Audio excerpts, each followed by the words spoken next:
Miss Gina Human.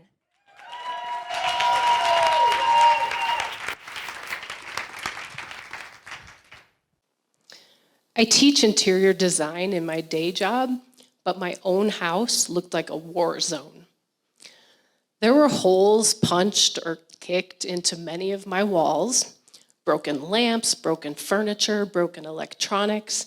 I was often hiding bruises, and my self-esteem had hit an all-time low. I had been living in a house full of chaos and abuse for over a decade.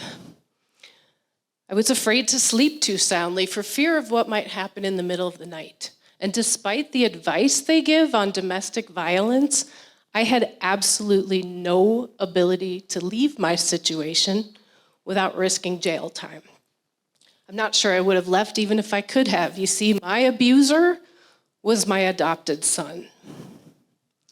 His traumatic past had left him in a constant state of fight or flight. He learned not to trust people because in those critical months of development when he was completely dependent on a caregiver, he was left to fend for himself. His last parent figure let him down, so his brain assumed I would too. This type of trauma is not reserved for adopted kids, but they're much more susceptible to it.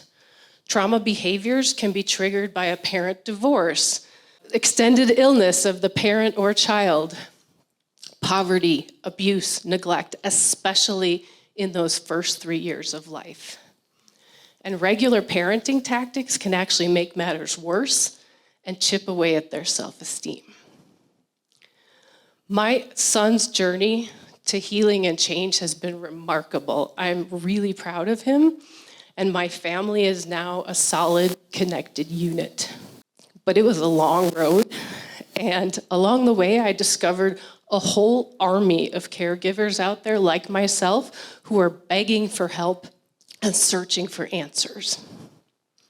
My family was fortunate to be able to scrounge together enough money to get the right help and come out on the other side, which is why I founded Trauma Drama University, a nonprofit and a free resource to empower parents with the tools they need to survive and to thrive.